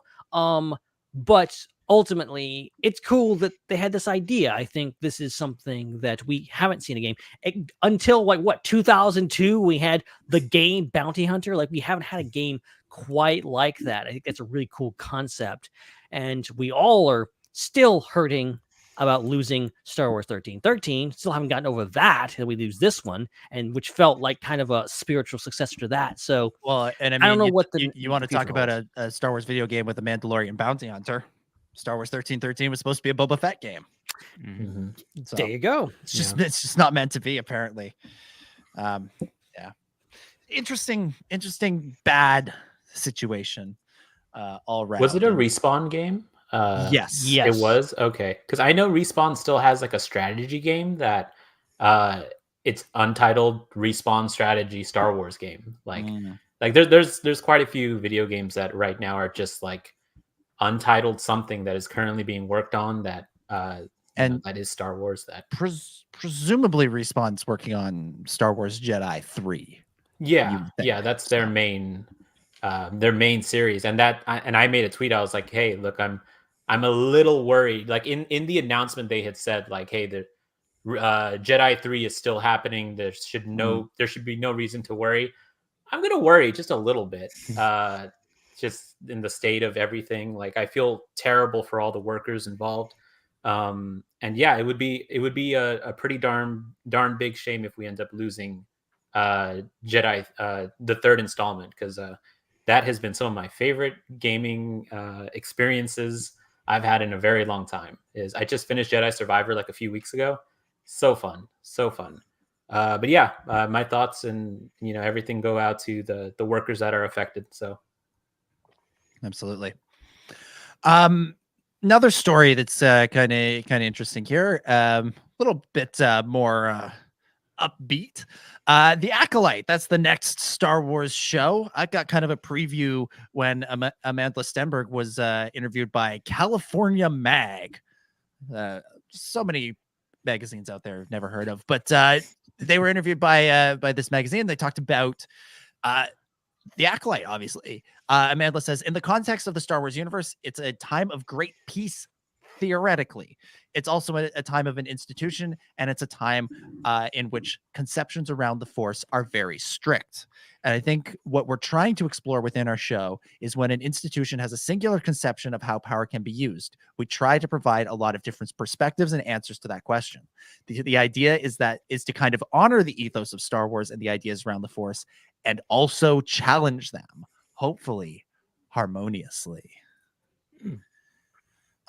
Anytime anybody says anything about the show, get more excited. That's what a quote.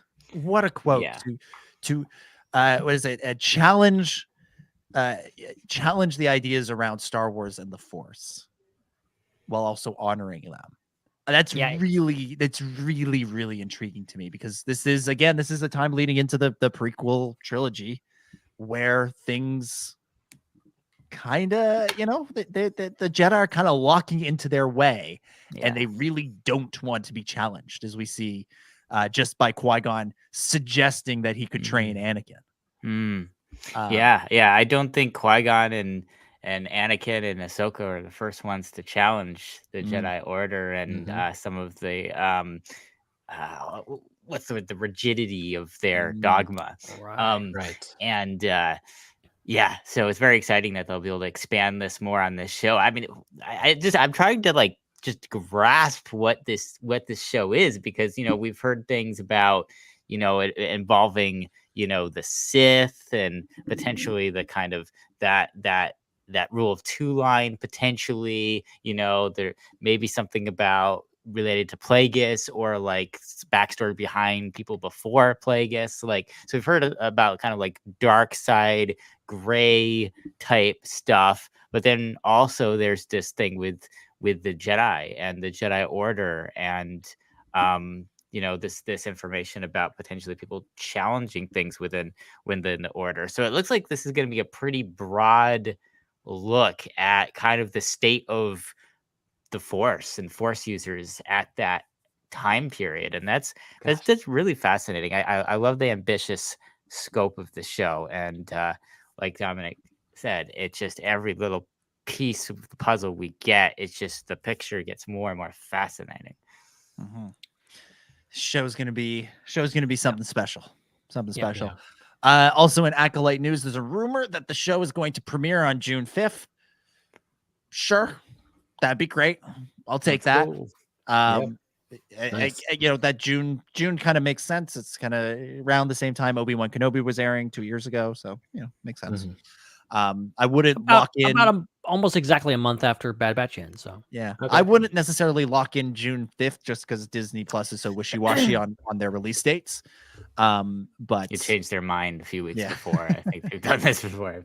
It lines up though.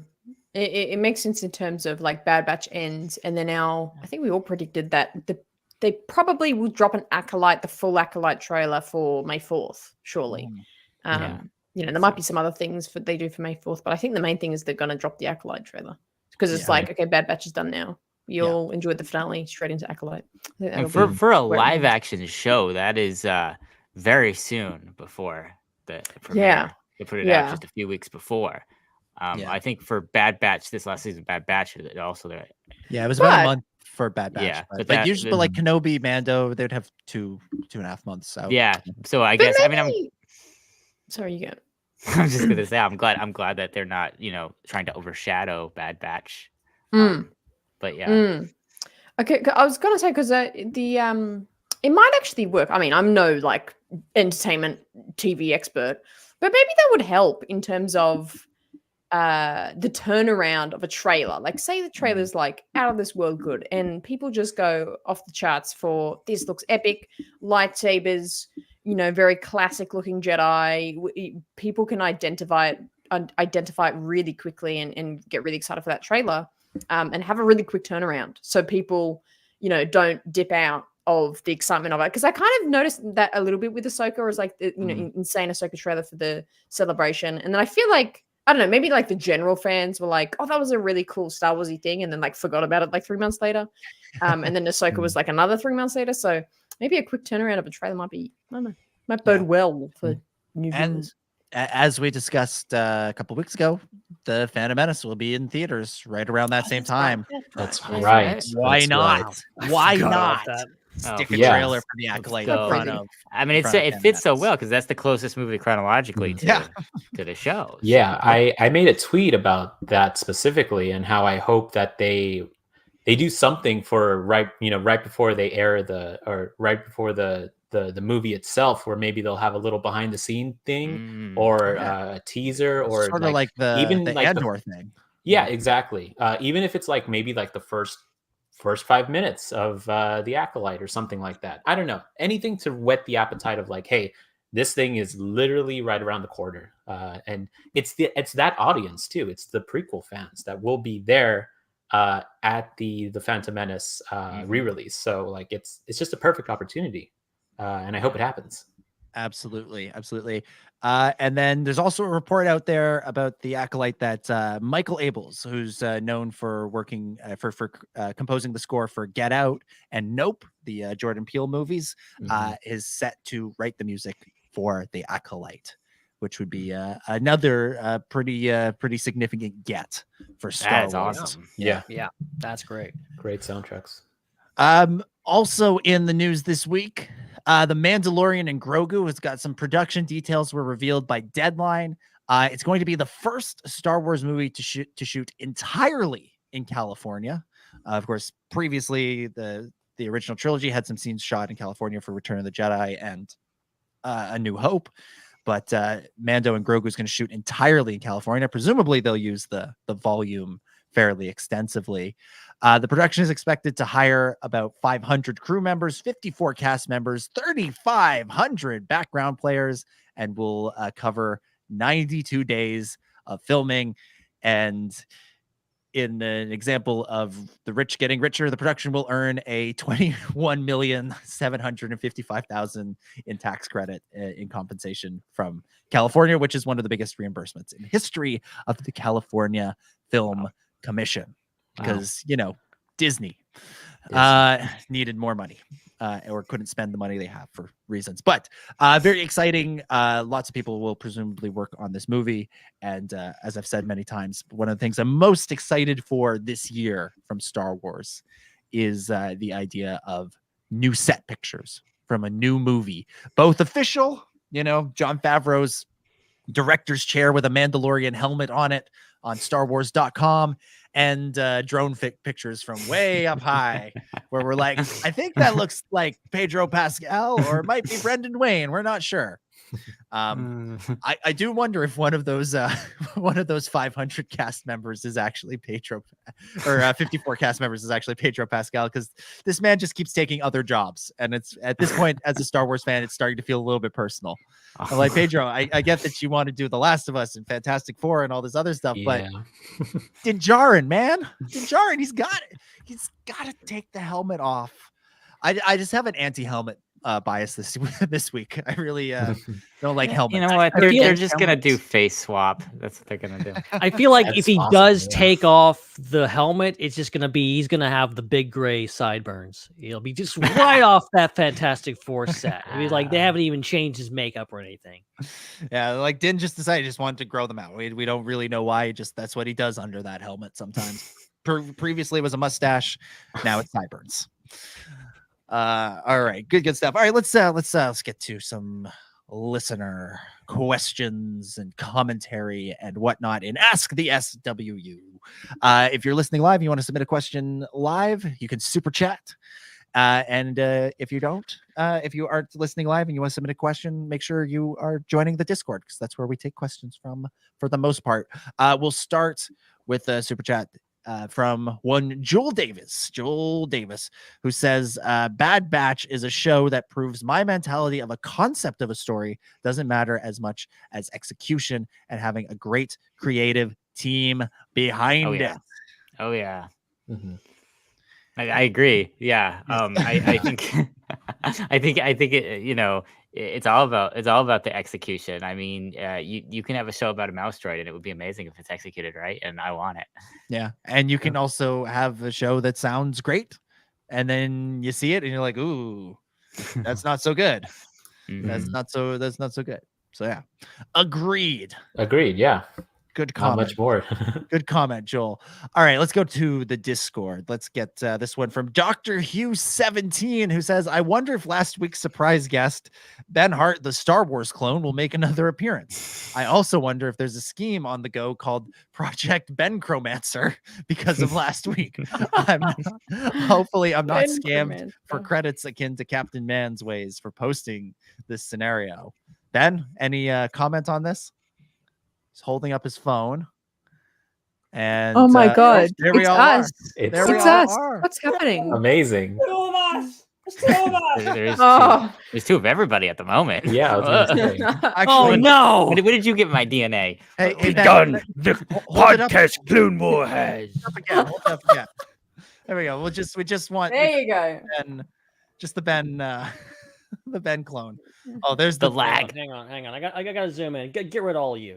All you gotta go. It's just me. It's just two of me. You can't zoom in. No. Now you're being really zoomed in. Now it's really zoomed in. It's got my. This is like teaching a 7-year-old how to work an HDMI cord. Why am I? Did Ben? I still don't know how to work HDMI. I don't know what's happening here. All right. There we go. Okay. There he is. Amazing. I was like, you know what? Enough of Ben. Now it's me. Okay.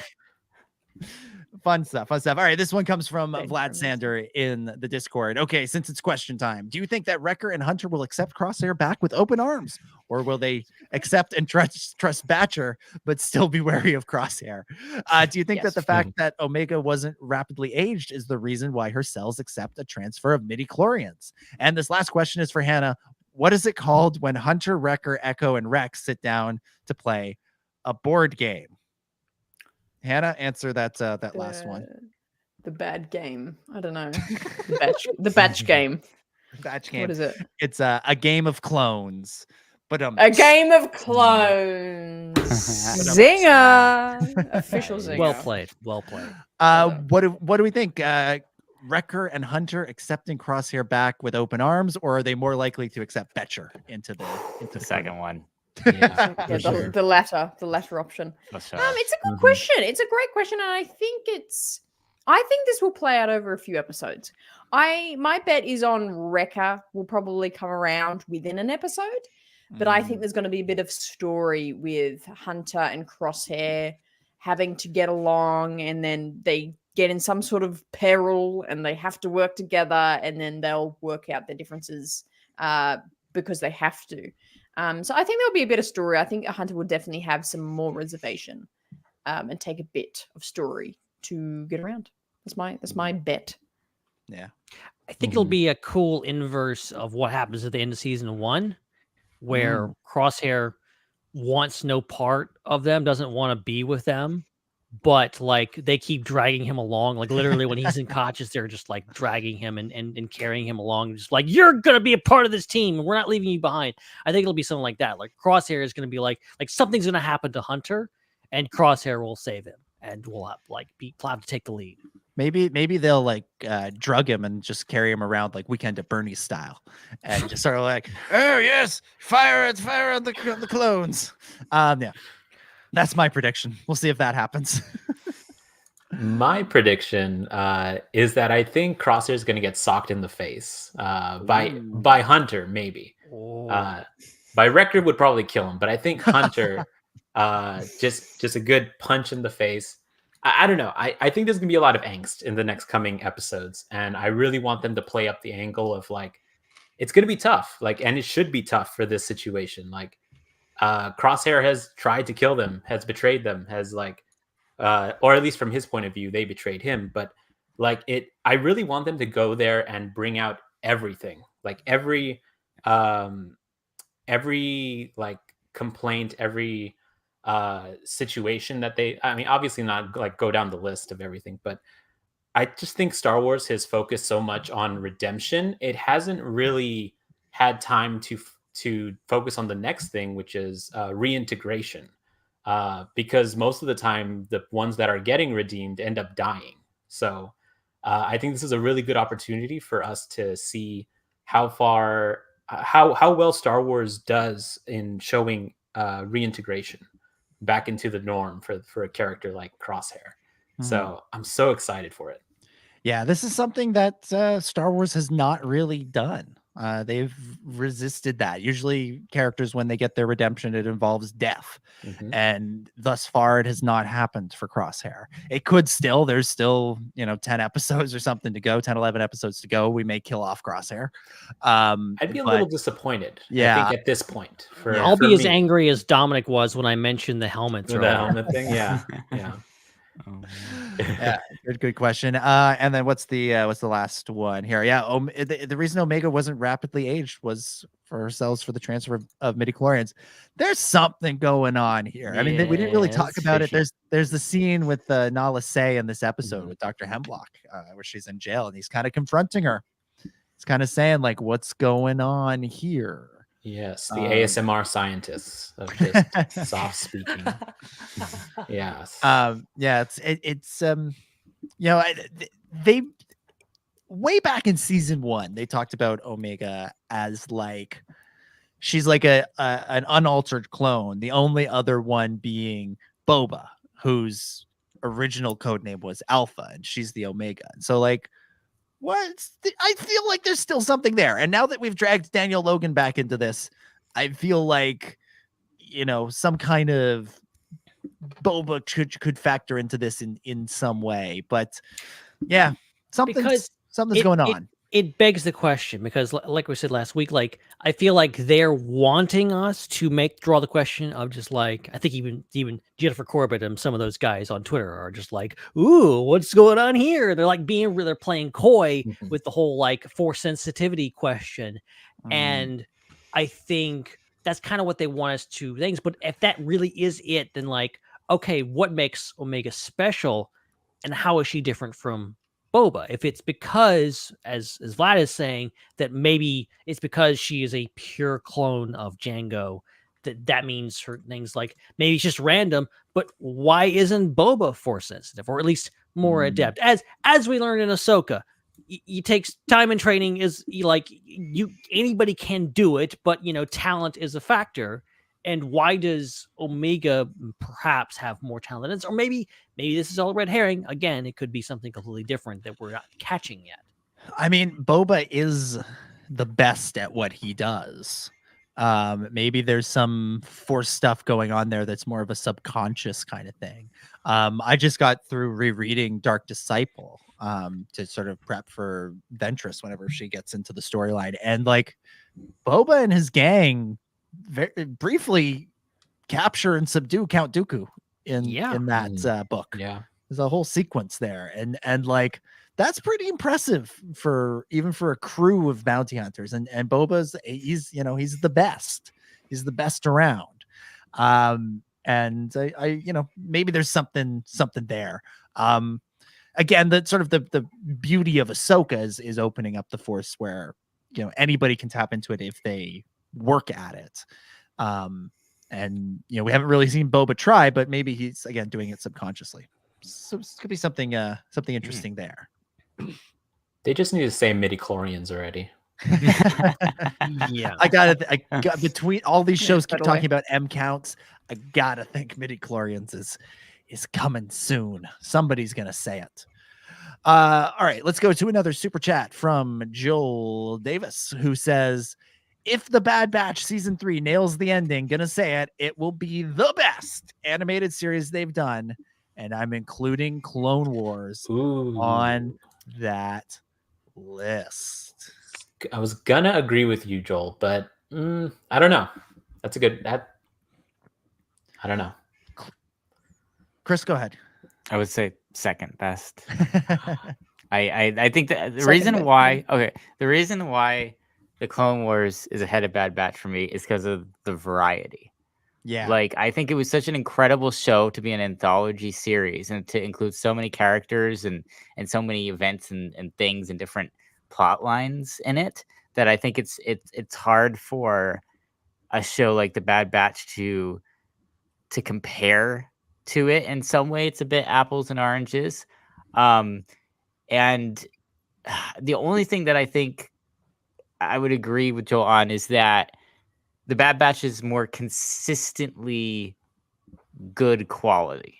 Like, I think the Clone Wars, especially kind of early towards the middle of the show, and even towards the end, there was definitely some fluctuations as they tried different things for that variety, where you just couldn't get the same consistency and quality. And it's very rare to find someone who likes every single episode of the Clone Wars, because they're also different. My favorite episode is when R2 and 3PO go looking for fruit, and 3PO gives us a math lesson. 4 times 4 is 16. Yeah. Classic, iconic stuff. Which is my least favorite episode. Evil Plans, I think that's it. Yeah. But it's serious. Evil episode. Made me mad. But yes. So but with that being said, if you look at kind of the main storyline of the Clone Wars with Ahsoka and Anakin and Obi-Wan and Rex, like, that main storyline is just, I don't know if anything's ever going to really beat it. It is such a timeless storyline at the core of what Star Wars is in totality at the moment. But for consistency's sake, because Bad Batch is more of a focused story, they've done a good job doing a focused, character-based story that's been pretty consistent and is definitely, again, over the last of this season and then the half of previous season has been, there hasn't been really any dragging episodes. I think, to me, this show and Clone Wars are just they're just a continuation of one another. The only thing that this show doesn't really do is extended arcs. There'll be two-parters here and there, occasional 3-parter. But even last season, they for a big chunk of the first half and first 2/3 even of last season, they dipped into that Clone Wars let's just do something wild each week vibe. And again, we can debate which episodes landed, which ones didn't, but it had that Clone Wars-y spirit that I always appreciated. And so this show feels like just such a continuation of that legacy, that saying oh, it'll be better than the Clone Wars. Okay. There is a case that I suppose could be made. Will it be better than Siege of Mandalore? I don't know. But will it be better than Clone Wars? But this show is standing on Clone Wars' shoulders. This show does not exist without Clone Wars, and it doesn't exist in the way that it does without Clone Wars. So, can it make a definite strong case for second? Yeah, I think it definitely could. I like Rebels a lot, but I think the show for me has hit harder than Rebels did, and hit harder more consistently. So to be fair, but it's all this ranking stuff is a challenge, and at the end of the day, it's sort of did I enjoy this? Yes. Did I enjoy Rebels? Yes. Did I enjoy Clone Wars? Yes. Did I enjoy Resistance? Yes. Okay. That's what it comes down to for me. Yeah, I gave up on ranking anything 10 years ago. I mean, I'm usually just my favorite Star Wars movie, the last one I saw. My favorite Star Wars show, the last one I saw. That's my ranking as far as I'm going. Yeah. But good question, Joel. Good question. All right. Speaking of Joel, let's go to a question from his Ion Cannon co-host, Matthew, who poses this question in the Discord. Hi, Star Wars Underworld. Here's my question. The 2018 documentary series, The Papacy, narrated by Liam Neeson, contains multiple factual errors. Whom do I complain to? I think there's a fellow who works. I was gonna say that I think there's a fellow who works in the complaints department. His name is Jesus. If you give him a call, he'll sort you out. I want to personally thank Liam Neeson for warning me that tricks are indeed just for kids, and that very bad things will happen if you, as an adult, decide to purchase tricks and consume them. Ted 2, underrated comedy. Yeah. Ominous. Good stuff. All right. And finally from Kajira, who says, if y'alls were to play that card game as shown in the episode, which one of you would succeed and which one would flop? Also, good morning from Japan at the time of typing this. It would be Friday, 6:38 here, and it's hard not to listen to the new episode of your podcast, but I can't wait.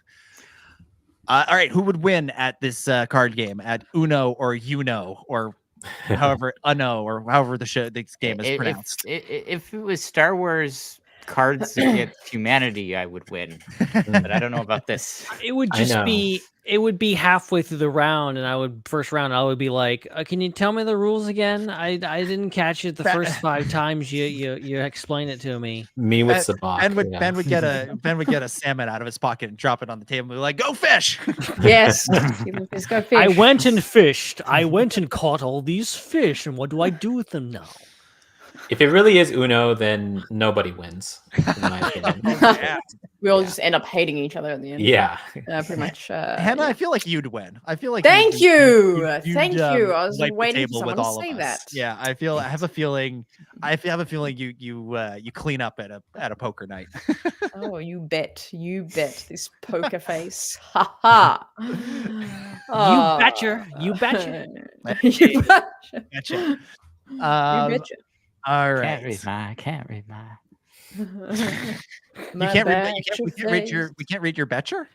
Why can't we read your betcher? Also, I went this whole podcast and I didn't talk about something I said I was going to talk about on Twitter and how I just don't like Batcher at all.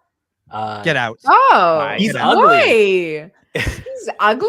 What? He's an ugly creature. He's a beautiful soul. It's a beautiful soul. Where's that trap door from last week? That we I guess you know what? I'm glad I waited till the end.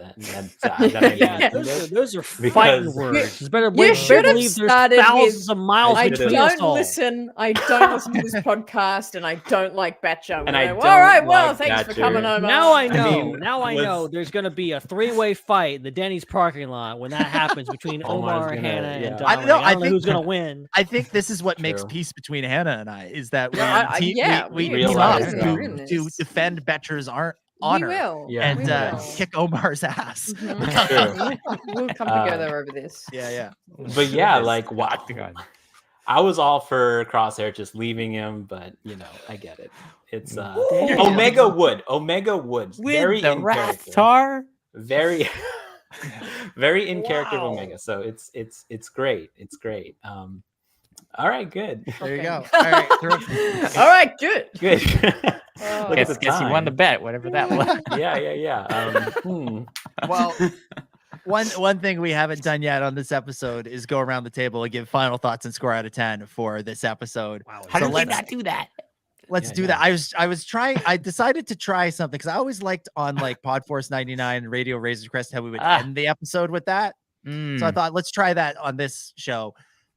I don't like it as much. I feel like it worked better where it was, and I shouldn't mess with somehow I did not realize that we had skipped that. I don't know how I did not notice this. You wanted to wait until I got my Batcher opinion out. Yeah, really. So that I can know I can know just to write off whatever score you gave the episode. As complete. But yeah, let's go around the table one last time, give final thoughts and scores out of 10 for a different approach. Ben, over to you. Final thoughts, score out of 10. I mean, obviously, first 20 seconds of the episode, 10 out of 10. No notes. The rest of the episode was really great. I think I like Omar's description, like a good comfort episode, a good, a solid, like we got someplace. I'm waiting for somebody on Twitter to go, this was filler. Like, it's just ridiculous because this stuff happened. We moved the story forward. We had some great character moments. Omega got a chance to shine as a character. Crosshair got a chance to further redeem himself.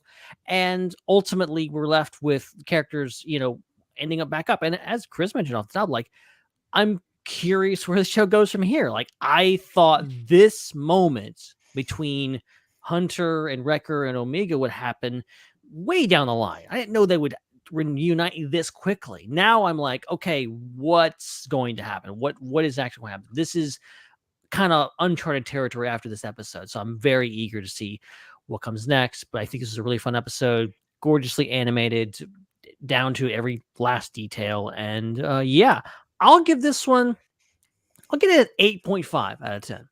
8.5 out of 10 from Ben. Hannah, what about you? Final thoughts, score out of 10 for this one. Great episode.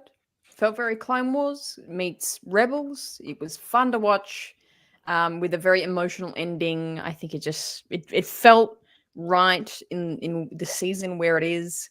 And I think it did, a lot of people go, oh, I don't like the cliffhanger, but the cliffhanger it makes you want to just get excited for the next week. So I really enjoyed that. I think I have to give it around 8 out of 10. 8 out of 10 from Hannah. Omar, over to you. You betcher hater. What did you think of this? It was gonna be a 9 out of 10, but there was a lot of just Batcher appearing and his face. No, this was a great episode. I had a lot of fun with it. Again, two characters, my favorite characters of the entire series, were in focus here, so it was very hard to not greatly enjoy this episode. It slowed down at the perfect time. And I really think Bad Batch excels in these very slower, methodical, character-focused driven episodes where they just let the characters take the wheel. And as opposed to the incoming plot of, Hemlock and everything, which of course is very important and everything, but these kind of slower episodes are super needed. And yeah, it's just, I love it. I love what this show is doing. And it might actually, on Joel's question earlier, it might actually become my favorite animated show if it definitely does stick that landing, which I'm pretty confident. Like, just out of what we have seen so far, I'm pretty excited and confident as to what's going to happen next. So I'm going to go ahead and echo. Oh, hi Matthew. I'm going to go ahead and echo Ben and say like an 8.5 is definitely where I'm feeling with this. So yeah, 8.5 out of 10 from Omar. Chris, your final thoughts on this episode? Yeah, this is kind of like, how do I put this? I want episodes like this to be the episodes that kind of glue this season together between like the big plot moments. Like, this is the type of episode that I like seeing, rather than the word we're not allowed to use, episodes. This is good because while from a plot perspective, only moves things along a little bit, and in a direction that we knew kind of had to happen. From a character point of view, it was really, really good. All the characters were really, really, really good. So obviously, it's not going to be the best episode of the season. It's not going to be the most interesting, the most impactful episode of the season, but it's still something that really that holds its own and is a strong continuation of the momentum from the big moment to another big moment in the season. So I'll give it an 8 out of 10. 8 out of 10. Yeah, I'm gonna go with an 8 out of 10 as well. I really enjoyed, as we talked about, the villain of the week, our lieutenant, captain, colonel, major. I don't know what he was. That man. Major man. Yeah. Major man. What a man. What a man. What a man. very fine man. To major man. Yeah, love this character. Love that they were able to create a memorable one-off Imperial villain, which is harder than you might think. So he really stood out for this episode. Omega gambling, great fun to be had there. The dynamic between her and Crosshair continues to be one of the standouts in a standout season. And that final sequence on the moon there, or whatever that location was, just a great location. I think they used it in season 1 previously, but a great location. Glad we went back there, and glad we went back there for such a memorable ending to this episode, and cannot wait to pick things up with the story next week. But I think with that, we can begin to wrap up this podcast for this week. And no, there won't be any music. Awesome. Thank you, everyone, so much for watching, for listening. We'll be back, of course, with another episode, same time, same place next week, with more great discussion and more fantastic guests to join the show. You can follow us in the meantime at the SWU. We are only on Threads, no other social media. We deleted all the other ones. They don't exist anymore. It's just the other day, Ben sent me the password for our Blue Sky account, and I'm like, that's not a thing. also, to go ahead and show that I'm lying, I can confirm, despite what others might say, the Star Wars Underworld Pinterest is alive. It still lives. Pinterest. Yeah. I know, because I freaking organized it the other day. It still exists. Okay, go find us on Pinterest. All right, so that is allowed. So Threads and Pinterest are the only two one? official social media. So please follow us there. Dominic, thank you so much for hosting tonight. It was my pleasure, as always. Great fun discussing this episode with everybody, and getting so fired up about something so meaningless like the helmets at the beginning of the episode. But yeah, great discussion. This season has just been firing on all cylinders, and I feel like next week is only going to get better. And I feel like the next couple of weeks are going to be really, really strong and really, really interesting episodes that I cannot wait to discuss here on the show. And again, I'll just remind you, if you're going to be at Toronto Comic-Con in 2 weeks' time, come to Intro to Star Wars Publishing on Friday, March 15th at 11 a.m. and Celebrating Star Wars on Sunday, March 17th at 3:15. We'll be sure to blast out all the details on Star Wars Underworld social media, including Pinterest and Threads, apparently, as well as I'll put it all up on my own social media, and I'm sure it'll be on like the convention website, probably. And big names in the works. So come to those. It's going to be a great time. It's been a great show. Cannot wait to do this all again in 7 days' time. That social media is at Dominic J25. Ben, thank you so much for hosting as well. Oh, it was a pleasure as always. And I actually have something to promote this week. We just recorded a new episode of IPC, myself and Mr. Zach Arnold, and we talked about Bad Batch among other things. Okay, very original. We talked about a lot of stuff. It was a lot of rambling. Okay, it wasn't really a set topic. You're so defensive. It was really, you recorded all right. Oh, the Bad Batch, okay? No one's attacking you. It was technically the February episode, and we recorded it the second to last day of February. And technically it's supposed to be out tonight. Not gonna happen. Sorry. So yeah, go be on the lookout for that in your. Stop attacking Ben, everyone. Is this the first time we've ever recorded the Star Wars Underworld on February 29th? Very possible. That's. I mean, we've theoretically, only seen a couple that of sounds. them in our history. I think. Well, I'm already in like April by now. I'm so far ahead of you.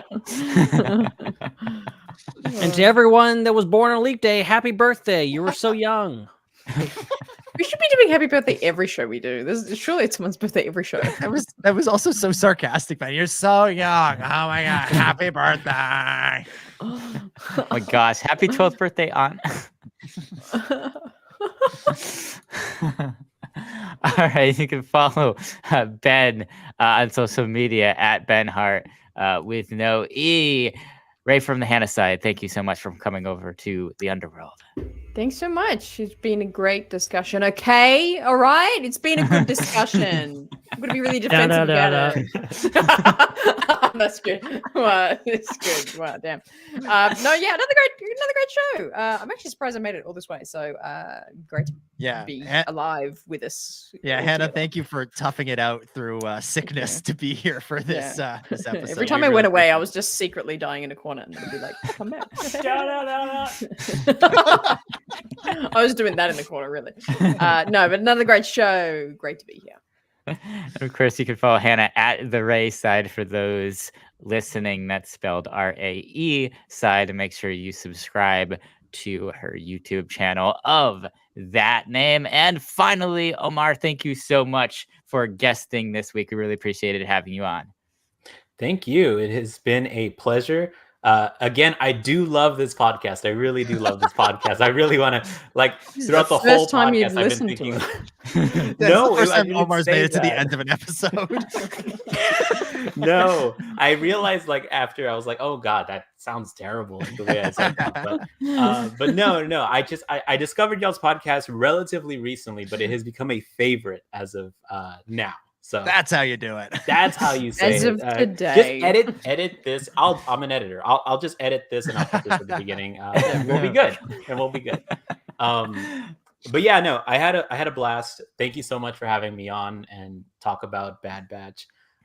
You can find me on Twitter. I'm constantly there at the Negotiator 95, and on YouTube, even though I barely upload anymore, but I am in the works of a super long 1 hour long Mandoverse video that has been in the works for like 2 to 3 months. It's gonna come out eventually, but it's about the interconnectivity of the entire Mandoverse project, and I kind of judge it on that merit, and see how well it works as one story. So just a little plug there. It's gonna eventually come out one day. So yeah, again, thank you all. I'm on YouTube at The Negotiator, just at The Negotiator. You could find me. So yeah, and of course, the reason for that, thank you so much, Omar, is that you're allowed to follow him on YouTube at The Negotiator 95 with any device, or at The Negotiator. But on Twitter, at The Negotiator 95, you have to use a Windows 95 computer to follow him on Twitter. That's the only way you're allowed to use Twitter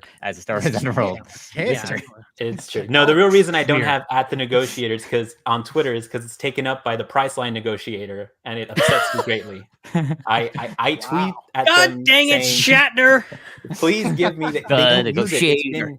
Since 2012, they haven't used the account. Give it to me. Oh my gosh. Give it to me. Jeez. Man, that's almost as old as my aunt.